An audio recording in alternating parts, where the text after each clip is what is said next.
Here come the drums.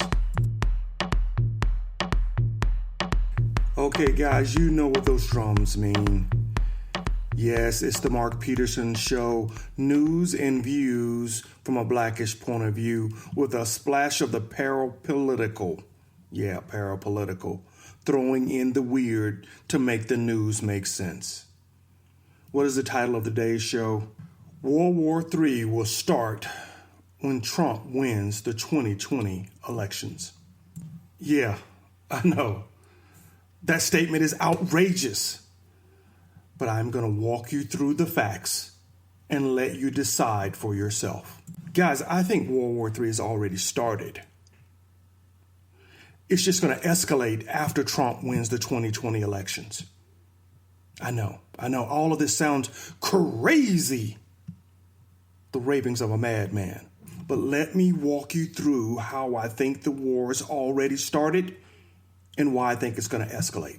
World War III has started and not a single bullet has been fired. It's all keyboard strokes and cyber intrusion. And guys, I can't tell you if we're fighting a foreign power or if the U.S. is fighting against the deep state. Cyber intrusion is slowly penetrating every aspect of our life. Social media, banking, telecom, utilities, and even our elections. And it's happening at such a stealth level, you may not even recognize it. But I'm going to take you through the signs and patterns and show you that there's a war raging all around you every day. And it's going to climax at the 2020 elections when Trump wins again. Based on the level of intrusion and attacks, I can tell you President Trump is going to be reelected in 2020 because all of our systems are vulnerable to intrusion. And when we're finished today, you'll see that some of that intrusion started in 2016 and may have opened the door for him to win that election. Okay, let's work through the facts now that I've given you my thesis and see if you come to the same conclusion. You've heard about the number of outages we've had just on Facebook, right? And I guess you think those outages are just on social media. But many of you aren't paying close enough attention to all the other outages and the number of outages that are happening around a cluster of dates. March 7th, 26th, 29th, April 1st, April 7th, April 13th, April 14th, April 15th. Those are all cluster of days that outages have occurred across multiple industry segments. And yet the news media is not talking about it, not looking at the patterns and seeing that a war is raging. So let's start first with social media. What do we know? Facebook, WhatsApp, Instagram all went down on March 13th, and they were down starting at 11 a.m. Eastern Standard Time. The services were down for about 24 hours. All of you knew that because all you do is spend your time on Facebook, WhatsApp, and Instagram. But also sites like Tinder and Spotify that use Facebook as the credentialing to log in were down as well. Not as widely publicized as the big three, but they were down as well. Here's what you also missed. November 20th, Facebook also had an outage that they blamed on a bug, quote unquote, in the server. On March 26, 2019, the Sabre system for the airlines that control all of the reservations, bag printing of your bag tags, check-ins, were experiencing computer, quote-unquote, glitches and outages, according to the Washington Post. Go look it up. March 26, 2019, Washington Post article that talked about the airline outage that affected the Boston area, the Seattle area, and the Fort Lauderdale area. On April 1st, Southwest Airlines and Delta and American were grounded due to a computer outage. This time, it had nothing to do with the Sabre system. It was aerial data, right? All the data that you need to get the planes off the ground to know the surroundings so planes can operate effectively. That was not loading fast enough for the system to operate correctly. Okay. December the 18th, 2018, CenturyLink had an all-out system blackout. Why is that important? Because those guys were controlling a number of different systems, including emergency management, ATM systems, lottery drawings, hospital patient records, all across the board. They were out for several days, and on some accounts, several weeks. Let me give you a rundown of just how widespread the CenturyLink outage was, and it may not have even been reported in your area. 911 had times when it was unavailable in sections of Arizona, Idaho, Massachusetts, Missouri, and the western part of Washington state. That's a huge portion of the country to not have 911 coverage. Patient records were difficult to access at medical centers, including in North Colorado and other parts of the Midwest. The Verizon wireless system, which depends on CenturyLink in some parts of the country, experienced mobile data outages and disruptions in Albuquerque and parts of Montana. And the ATM systems were experiencing errors in Idaho and in Montana. Yeah, these could all be random outages and computer glitches. We all hate when our computers go down. But guys, this is not just random. Along these same dates, we have coordinated attacks across other parts of our economy. Let's work down banking, because some of you may have heard about some of these banking outages, but I'm sure you didn't hear about all of them that occurred across a lot of the same dates.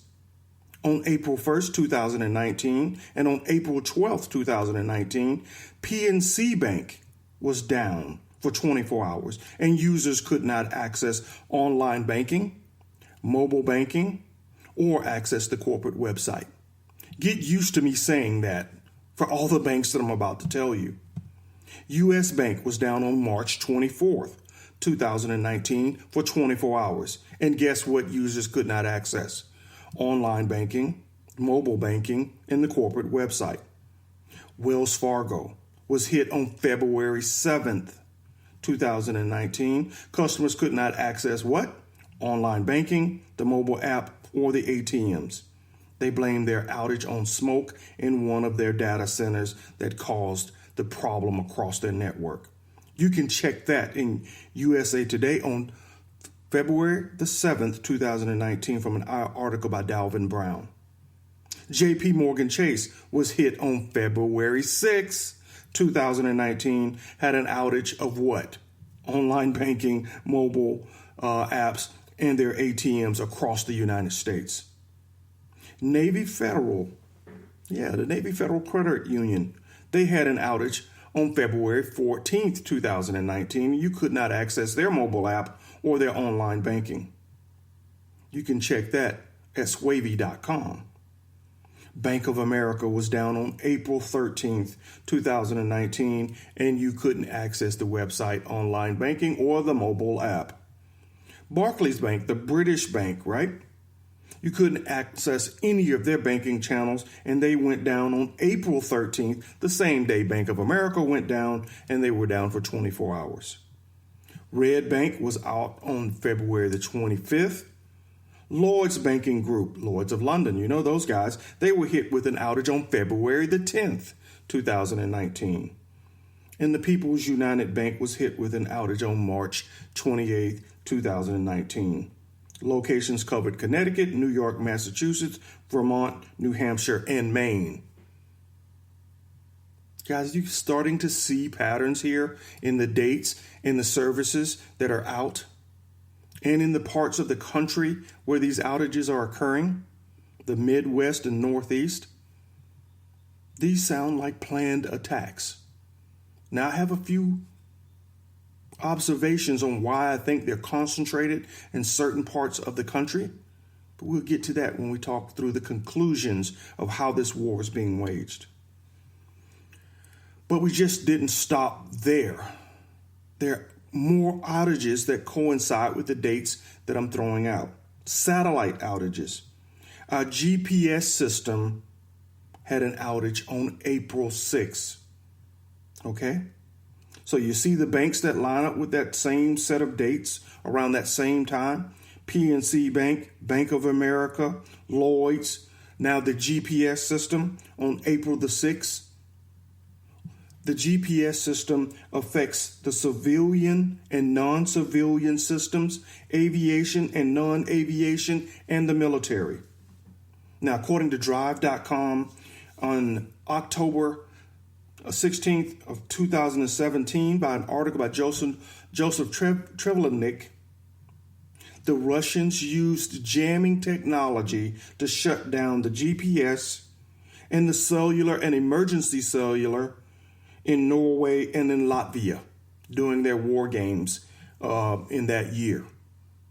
So they've shown they have the technology to knock out these systems, and they tested it during a war gaming scenario in Norway and Latvia, where the citizens could not access GPS, could not use their cell phones or make emergency cell phone calls. Dish Network, they experienced an outage on March 7th. So the satellite was knocked out and there was no TV for many of its customers or limited channels. Now match up those dates again. March 7th. Who else had outages around that time? The People's United Bank was out around that time. Navy Federal, close to those dates. U.S. Bank was down in that same month. We had the Sabre system down in that same month. These are coordinated attacks. Intelsat experienced a service outage of its Intel 2AE satellite on April 7th, 2019. Customers affected by the outage included the maritime systems, aeronautical and wireless operators, customers in Latin America, the Caribbean, and the North Atlantic region. April 7th. We have outages all across the board around those dates, 6th, 7th, 8th, and 9th. You guys want me to keep going? Yeah, these outages extend to our utility infrastructure as well. On February the 12th, 2019, Dayton, Ohio had a system-wide water outage. They experienced varying levels of water pressure and outages system-wide, and the issue affected almost 100,000 customers. They were forced to issue a boil notice across the entire region. That didn't make your nightly news, but that's huge. The system went down and the pumps refused to push the water to their customers. On March 7th, the exact same day that Dish Network went down, SDG&E was hit with a power outage in central San Diego. And these guys were hit with like a rolling blackout. It affected almost 7,000 homes. The first outage hit around 6 a.m., affecting Carlsbad and San Marcos. The second outage struck around 7:15 a.m., affecting San Bernardo and San Pasquale. The third blackout reported around 9 a.m., affecting Claremont and Kearney. This sounds like something that happens in developing countries, not in the U.S. A rolling blackout. There's something else going on. And as I said, March 7th was the exact same day that we had the Dish Network outage, and 5 days before the massive Facebook outage. You guys don't think this is a world war? Just ask the guys in Venezuela. They've been experiencing electric system blackouts since March 7th. Does that date sound familiar? March 7th. Then I just tell you that SDG&E and the Dish Network outage also started on that same day. Well, Venezuela, their blackout started on March 7th. The power was down for 4 days and sparked rioting and looting across the country.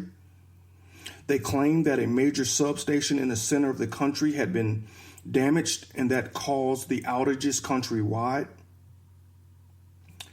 This is not just a coincidence. It's not a coincidence. And because it's Venezuela, is the reason why I can't figure out if this is a foreign attack versus a deep state attack. We all know from the news coverage that the U.S. has been threatening to invade Venezuela.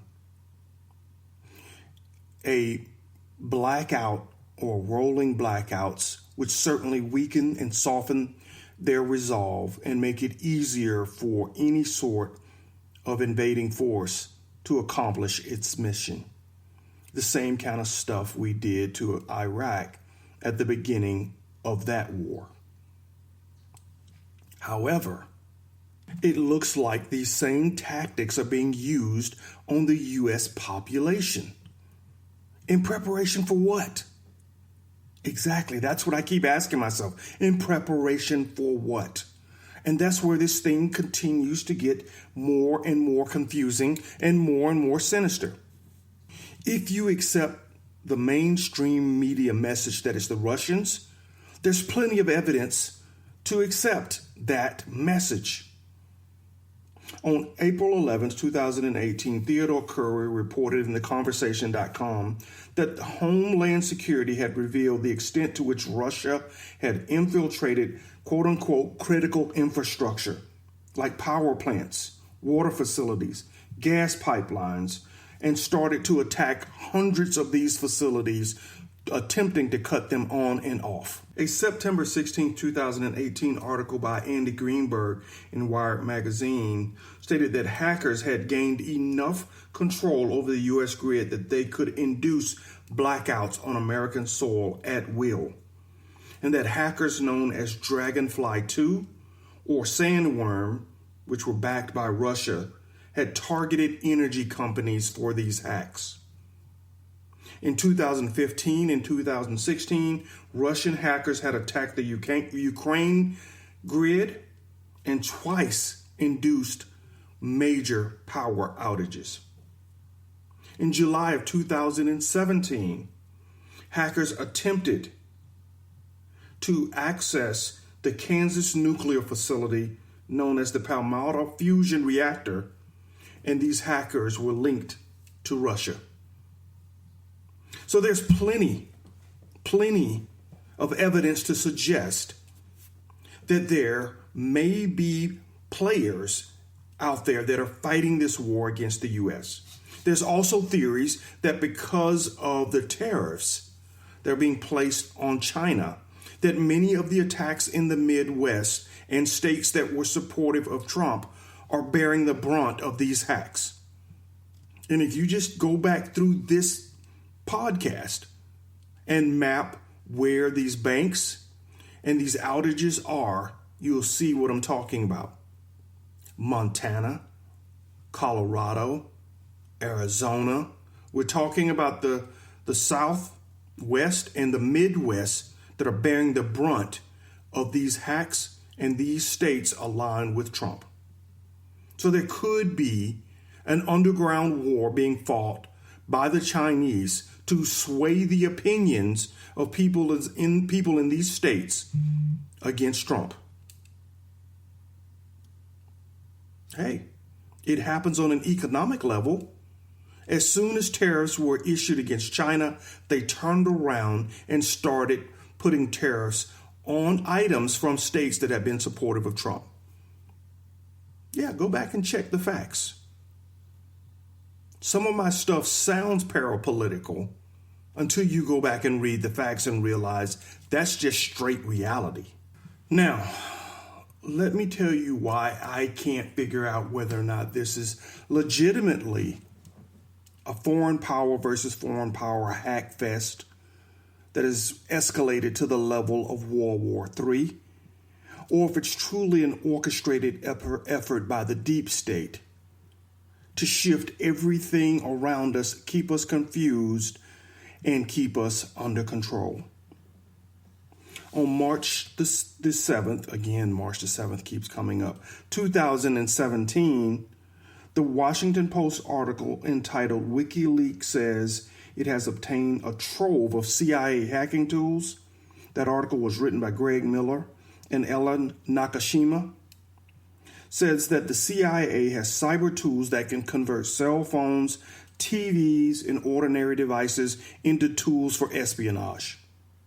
They also have malware tools like Assassin and MedUSA that can be used to steal data from your cell phones and seize control of Microsoft-powered computers and make Samsung TVs into a microphone. So they can grab data from every aspect of your life, intrude into your home, and even take data off your devices. WikiLeaks says that they also found in the leak that was given to them targets that the CIA planned to go after in Latin America, Europe, and the United States. They redacted the names of those targets, but indicated that that was their focus. Yeah, you heard me. Latin America, Venezuela, right? Europe, possibly Latvia, right? That we talked about earlier, Norway, and the United States. Who could be the target in the United States? Well, guys, this is where I come to my last conclusion. Computer scientists say the election was rigged against Clinton in 3 states. Yeah, that's an article from The Independent written by Rachel Reves. It was written on November the 23rd, 2016. The article goes on to say that several renowned computer scientists and lawyers have urged Hillary Clinton to challenge the election. John Bonifaz and J. Alec Halderman, director of the University of Michigan Center for Computer Security, believe that the systems in 3 states were hacked. 3 battleground states. After analyzing patterns in Wisconsin, they concluded that Clinton received 7% fewer votes in counties that were dependent on electronic voting machines compared to counties that used optical scanners or paper ballots, causing her to lose 30,000 votes. In total, she lost Wisconsin by 27,000 votes. So you could see how a hack of those electronic voting machines can tip the favor of an election without you even knowing it. But this problem may be deeper than we think and more confusing. Alex Ward, in a June 13, 2017 article in the Vox, said that the Russians had penetrated 39 states. The hack into the Illinois election system was the one that was the most obvious. Ken Menzel, the general counsel for Illinois State Board of Elections, said he recognized unauthorized data leaving the network and that the data contained personal information about 15 million voters, including their names, their birth dates, genders, and social security numbers. Now, here's the thing I know. If I'm going to hack a system, I'm not going to leave breadcrumbs that will lead you right back to me. I'm going to make it look like someone else. And if the CIA or the deep state or whoever you want to call it is out hacking these systems to put people in place that they want in place, they're not going to leave breadcrumbs to lead back to them. That's why all of this is so confusing. There are reasons for the Chinese to hack our systems. There's reason for the Russians. There's also reasons for people who are pushing for a larger agenda to hack these systems. And we don't yet know why. But I think the telltale signs are all around us that they're preparing for something bigger. What's the last telltale sign? Spam calls. Yeah. Those annoying calls that are coming from numbers that mimic your own number, right? The area code in the first 2 digits of your cell phone. Millions of Americans are getting multiple calls like that every day. Some of them, the calls don't even answer. I know I get 5 a day. I will answer, and there's no one on the other end of the line. Most claim that they're targeting the elderly, trying to dupe them out of money. I have another theory. I think they're tracking where you are. Yeah. How many of you in the old days have sent a ping through a computer system to make sure the network was up and running? Why wouldn't you do the same thing to track and trace cell phones wherever they are across the network to discover patterns, movement patterns, to know exactly where you might be or predict where you're going? Why would you want to know that? Just see what happened in Venezuela. When the power went out, the water went out, the cell coverage went out. If you want to know how people reacted, use that as the test case and imagine that happening here if for some reason all those events occurred in the United States.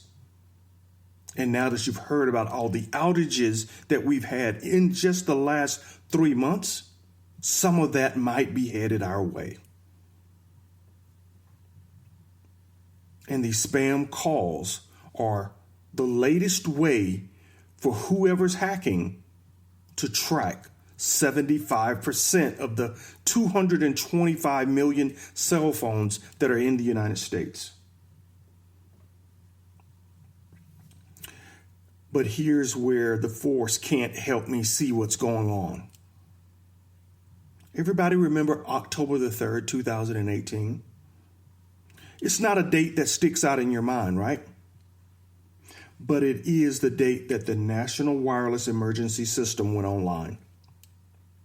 That was the date that the presidential alert went out to 75% of those 225 million cell phones in the United States. Now it's coming back to you, right? Because most people protested that, didn't want to get the call and wanted to opt out, but realized you could not opt out of that presidential alert. It was going to your phone if you liked it or not. The Communications Act of 1934 gave the president the power to take over the communication systems in the event of an emergency. We now have an emergency occurring at the border, according to the president, giving him the right to take over the communication systems. They say they will send an alert of 90 characters up to 220 in the event that there's a terror attack, a pandemic, or a natural disaster.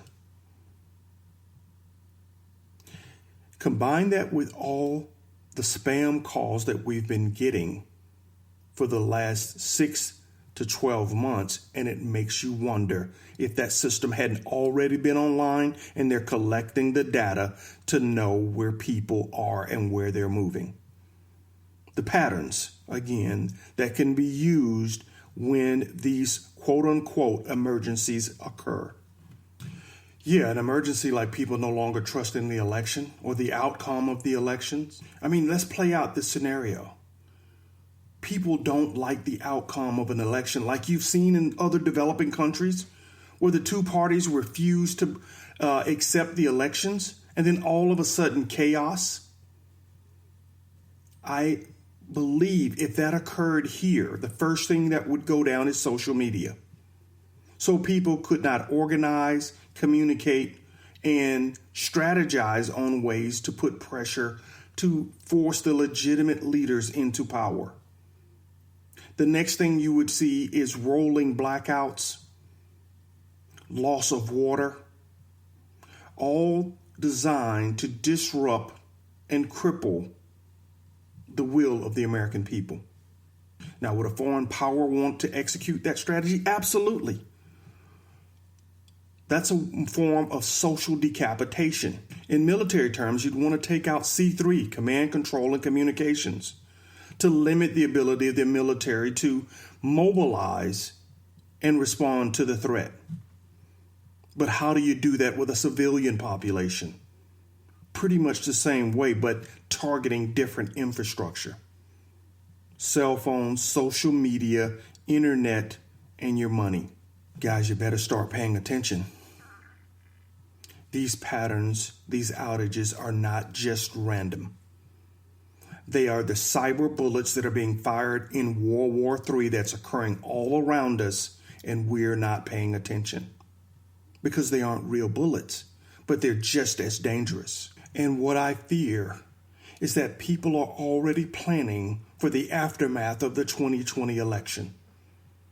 To use these hacking tools, these disruption tools, to control the population in the event of an all-out protest if outcomes aren't the way one party or the other wants. They're preparing for World War III. And now that you know that, you have to prepare. You have to look out for the signs. You have to be prepared to defend your democracy. Because it's on the brink of collapse. And we don't even know it. Yeah, I'm hearing them drums too. It's time for me to wrap this segment up. But if you like what you hear and you want to continue the conversation, follow me on Twitter at The Mark Peterson Show. Like, subscribe, comment, all of those things would be great. If you don't, it doesn't matter. I'm going to keep doing these anyway. I do them more for me and my mental clarity than I do it for you. But it's always nice to have a few friends to bat around these ideas with. Till next time, y'all. Peace.